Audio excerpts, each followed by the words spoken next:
ఉపవాసం అంటే నీ కడుపు కాల్చుకోవడం కాదు. హలో, ఉపవాసం అంటే నీ కడుపు కాల్చుకోవడం కాదు. నీకు ఇష్టమైన పలవా, నీకు ఇష్టమైన బూరెలు, నీకు ఇష్టమైన జాయింట్లు వచ్చిన తర్వాత అబ్బా ఈరోజు ఉపవాసం వద్దు అని చెప్పినది ఈ శారీరకమైన దౌర్భాగ్యమైన ఈ రుచుల కోసం కాదు ఉపవాసం అంటే. ఒక మాట చెప్పనా నాన్న, ఒక మాట చెప్పనా, ఉపవాసం అంటే నీ దేవునికి ఇష్టం లేనిది ఏదో అది మానడం ఉపవాసం. ఆమె చెప్పాలా? నీ దేవునికి ఏది ఇష్టం లేదో అది విడిచిపెట్టడం ఉపవాసం. నీ దేవునికి ఏది నచ్చుద్దో అది చేయడమే ఉపవాసం. నీ దేవునికి ఏది నచ్చదో ఆ మాట నీ నోట రాకూడదు. నీ దేవునికి ఏది నచ్చదో అది నోట నీకు వెళ్ళకూడదు. నీ దేవునికి ఏది నచ్చదో అది నోట్లోకి వెళ్ళకూడదు. అది నిజమైన ఉపవాసం. ఆమేన్.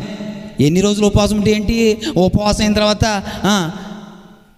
తిట్టేవాళ్ళు, అబద్ధాలు ఆడేవాళ్ళు. మన 40 రోజులు ఓ తమ్ముడు వచ్చాడు పని చేయడానికి మనకి ఈ సెంటరింగ్ వేసేటప్పుడు. తమ్ముడా మేకులు గుచ్చుకుంటే తమ్ముడా అంటే అయ్యా నేను 40 రోజులు దీక్షలో ఉన్నానండి అన్నాడు తమ్ముడు.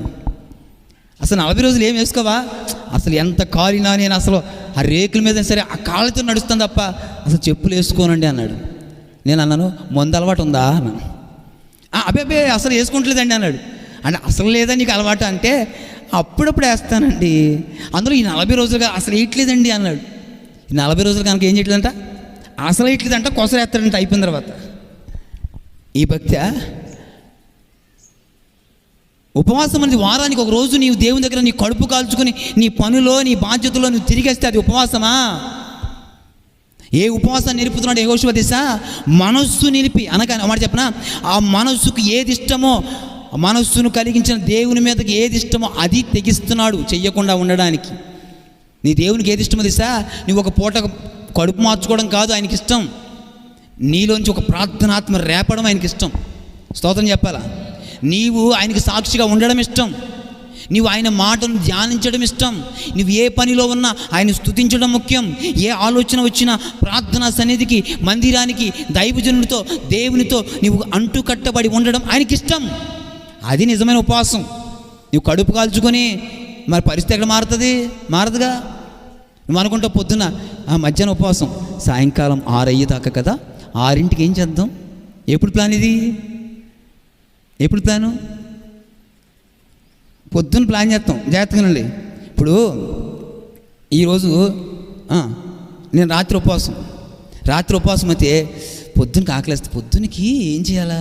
ఇదిగో అమ్మాయి పాస్టర్ గారు పెసరట్టు వేసి ఇంత ఉప్మా వేసి చిన్న చిన్న అల్లం ముక్కలు ఉంటాయి చక్కగా వేసి కొంచెం నెయ్యి అనే అవకాశం ఉందా? నెయ్యి వేసి పొద్దున్నే నాకు రెడీ చేసి పెట్టేయి. ఎన్నింటికి?